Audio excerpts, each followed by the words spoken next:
I've absolutely loved working with people in Northern Ireland, and I believe into my core that Northern Ireland could have one of the best health and care systems in the world. And that might shock some people who are really facing operational challenge.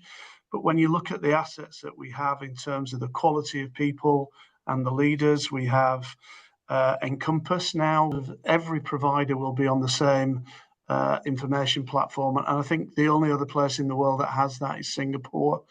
But we have social care in there as well, which I don't think they do. We have two fantastic universities with life sciences R&D that, when you put their income together, rival Oxford. And it's just a really, really exciting place to be. What I think you see, and you will hear me talk a lot about, is the opportunity of working as a system. And that's not just around the horizontal relationships between our trusts, but it's also working vertically with our primary care, our local authority. It's also working with the population on helping it manage its own health. And it's about seeing how the huge amount of money that we spend in health actually supports a wider agenda. For example, helps tackle economic inactivity, can help with young people's educational attainment, which is a real issue with the growth in anxiety. How we can get commercial clinical investment through things like commercial trials, medical technology innovation, etc., to create not only the best services in Northern Ireland, but also opportunities for jobs. How do we also work with SPPG and the Department of Health so that it genuinely works as one team to a shared goal? This idea of changing the culture, it's often quoted in the textbooks, culture eats strategy for breakfast, and we've got plenty of plans. We certainly do in Northern Ireland. We've had lots of them. The key thing is, why haven't we been able to execute them? So part of the success really is to create this culture of one team. How do you feel when you're driving along in Northern Ireland and you hear the news headlines and hospital in chaos, patients up in arms, right? And then you have to wait a bit until you find out which one it is, and they go into the detail and they say, it's not your hospital.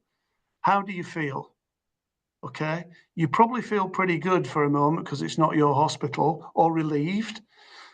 And that might be a natural reaction. But the second question is, at what point then, how long does it take you to ring up the person, your compatriot in the trust that's in difficulty, and say, I understand, I've just heard the news, what can I do to help? How can we help you solve that problem? And so when you ask about collective working and say that we haven't, that we've had that for years, have we had it to the level that people will get that 30 seconds later, right, what can I do to help? How can I use my facilities, my workforce? How can I support you? That's when we've got true collective working. Well, it's more than part of the solution. It is the solution, connecting to people around their own health. It really is. We need to do that, engaging them with the problem, not just firing them with solutions. I think we're adrift from the public in terms of understanding, how they can contribute to a modern health and care system by maintaining and supporting their own health. How do we shift our work from the cure end to the more preventive? How do we use the insights that the information that we now have is really giving us to target the resources we have at those areas of greatest need? And then in practical terms, what does that mean for outcomes? Well, certainly we've got to get the waiting lists into a better shape, because in terms of outcomes from care, the biggest determinant of that is the time you wait for treatment and intervention and diagnosis. So we've got to tackle the waiting lists, but we've got to get into the demand side. And the second is that our clinical workforce, for all the right reasons, we have a rather paternalistic, maternalistic view of what we're there for. Many people become a clinician because they think they're there to save lives. And actually, that kind of mentality sometimes unwittingly gets in the way of patients being partners. It's often, I'm an expert, and I talk a lot about a meeting of experts. I'm an expert in me. My doctor might be an expert in respiratory medicine, whatever. but I'm an expert in me. Put those two things together, you get the magic. One over the other, we have a problem. Lots of people want to do this. It's not me. Yeah. I'm not a savior either. It's more that, you know, how can we say this really matters and examine our mindsets and change them. Every single health and care system in the world is spending more money than they've got in terms of trying to manage health and social care challenges and the demand. The Bengoa report, which many people will know well, was about 9 years ago now. It said at the time we're spending 46% of the devolved Northern Ireland budget on health and social care.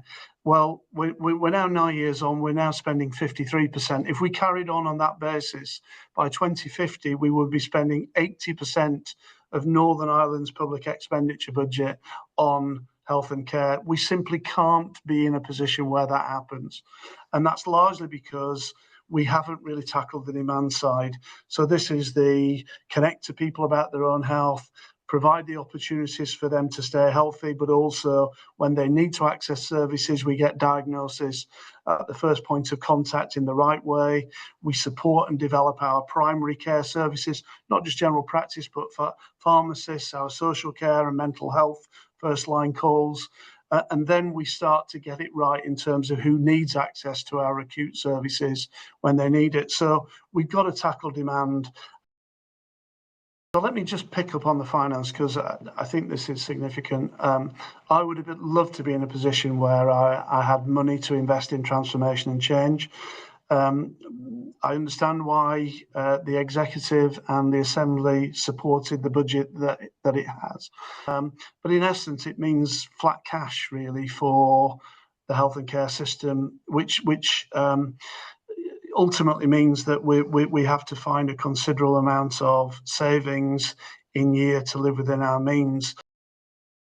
One of the things is how do we really sort of get that first neighbourhood level of care into good shape. This is really around how do the public, the voluntary sector, which is hugely important here, you know, social health, our primary care services, pharmacists and general practice. And so this idea of a neighbourhood health model or a place-based health model is really what I would want to see built into our operating model going forward, because I'm very confident, Mark, that if we could see those structures in place working coherently, we're halfway there to sort of like changing the pattern of utilisation, which gives the headroom for our acute colleagues to do the treatment end when they need to in hospital. I'd also believe that we'd see our trusts working together, so with some formal arrangements that allow them to take collective decisions. Because when you look at the assets we have in Northern Ireland, you know, when you look at the whole of the estate and the workforce that we have, actually, if we use that to its optimum, you know, including avoiding people using it who could have been managed out in community and primary care. But when you look at that, we could actually do a great deal to reduce the waiting times for care.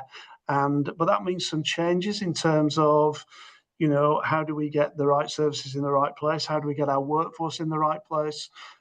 None of this happens unless we have clinical leadership, clinical empowerment. Even if it's on financial sustainability, changing the models of care as how you actually bend your use of resources. This is not a general management issue. This is about how do we get clinicians, and I would then argue the public, aligned with this mission where everybody's playing their part. And that requires good communication, honest communication. And, you know, these pieces are what I would look to have put in place. So the operating model of the future looks rather different to the operating model of the past. And my hypothesis is if you have that model in place, all those plans, transform your care, Bengoa, get much, much easier to put into practice and execute. Very often, clinicians find the sort of a general management approach to setting strategy too alienating because it's not really being engaging and empowering.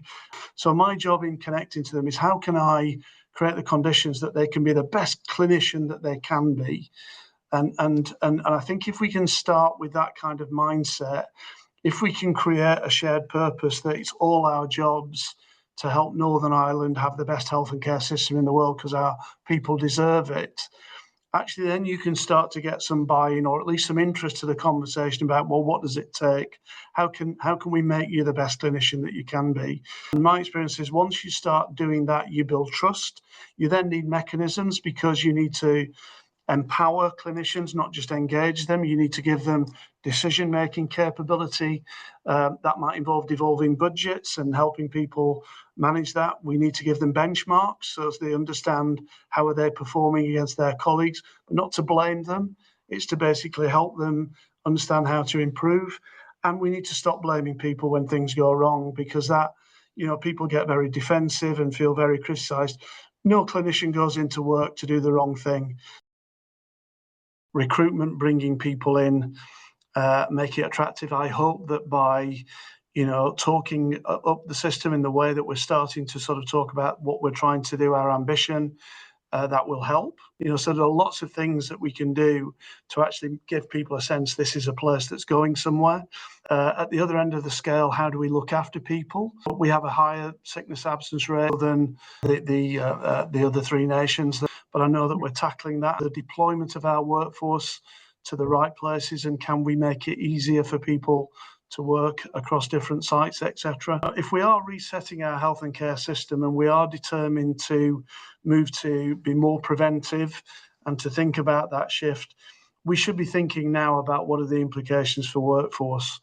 The workforce planning is not just about the numbers of people in the roles, it's actually about what's happening to those roles, and are we skilling people in the right way as they go through basic and offering continued professional development. The department does sit here and it does try to work through the numbers, but actually it's better informed when the HR directors are around the table with colleagues who are looking at clinical change, clinical directors, and then you start to see a plan which actually is informed by practice, not necessarily informed by the maths and the numbers. So one team is a good thing. I also think we need to think about this as a priority, not an afterthought. We should be actually thinking about workforce planning commensurately as we start to think about resetting the system.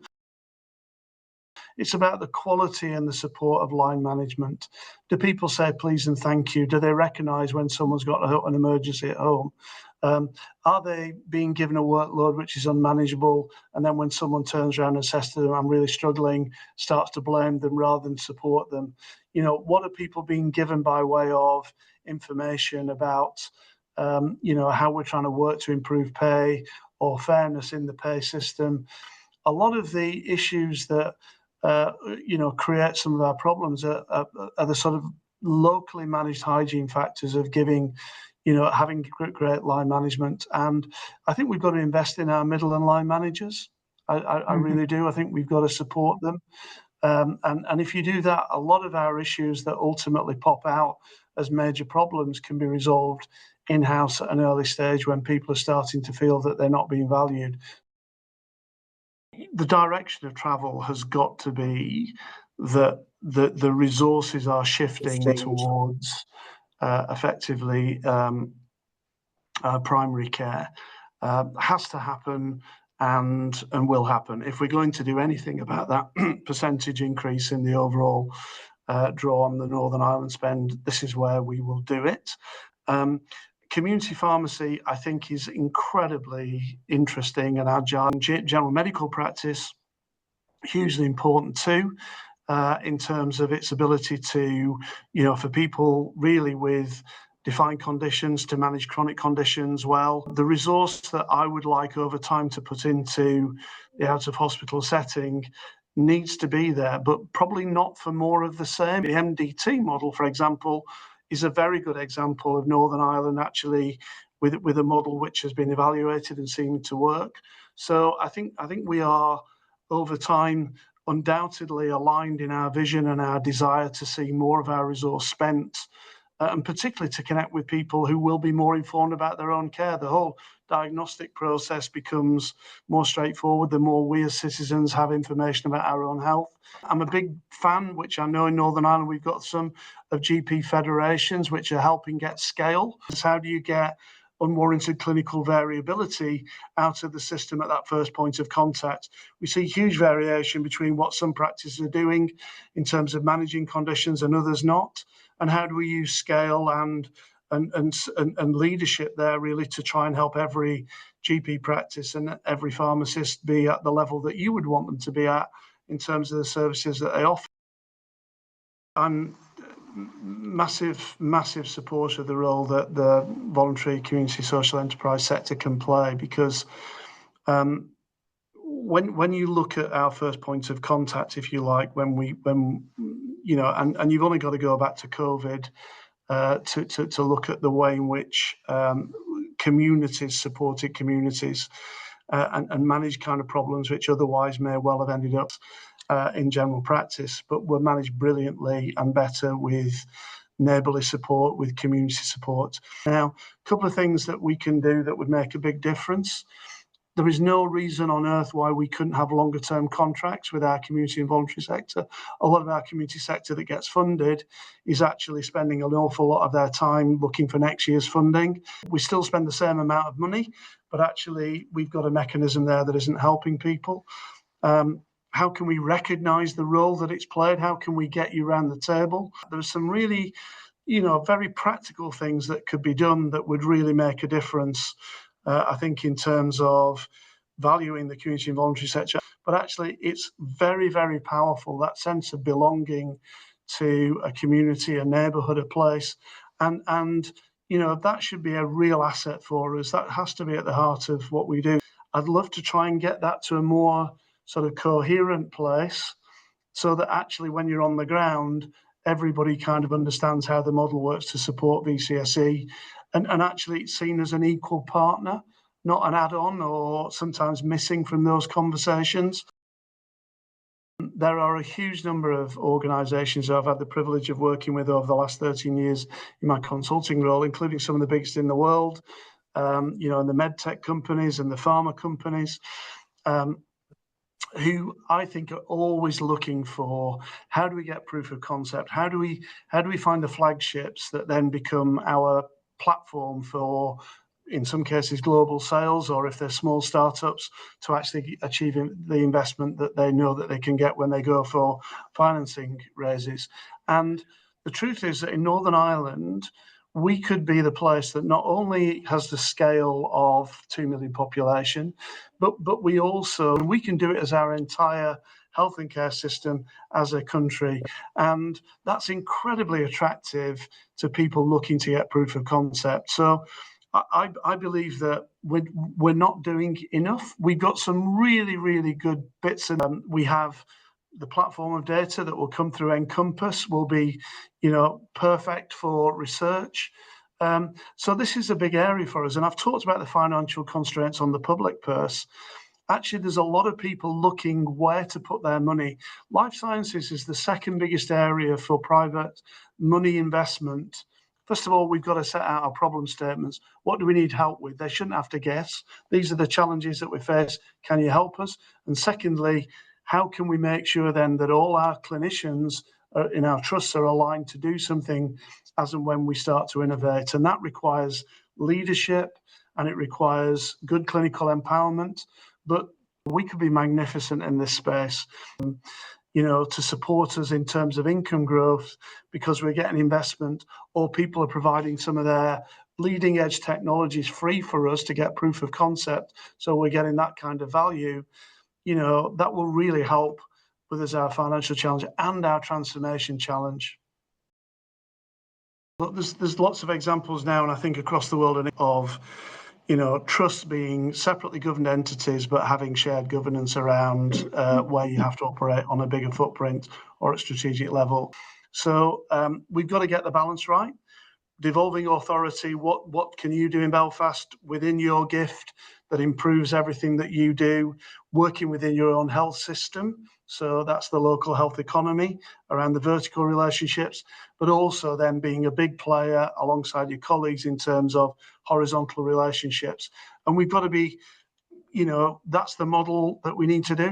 What the department needs to do, once that's in place and you can have shared decision making on a Northern Ireland footprint, is delegate the decision making and the resource, I would argue, to support you to take decisions that by default have been taken by civil servants. And I don't have a problem with civil servants. I've acted as one, but our role is to create context not to take clinical decisions on pathways, etc., etc. So I absolutely believe that getting that right, and they're not either or, they're an and both. Do what you can within your own economy, within your own organisation, and be a partner across the whole system. I very much would like to say to people, look, we should be stretching ourselves, we should be empowering ourselves. I'm a big believer in distributed leadership, but people in the chain of distributed leadership need to be able to see the big picture. Otherwise, they just make poor local decisions, Mark. So it requires creating that context and then devolving the authority. No one in Northern Ireland will come under fire from me whatsoever for trying to do something that changes things. But we have to learn fast. And how do we help people learn fast when it's not working? But yeah, there is permission. There is permission to, take on the responsibility and the accountability, permission to do things different, and then to share it. Along with that comes a responsibility to share it if it works, or, to confess it's not working for us. We've learned something, move on.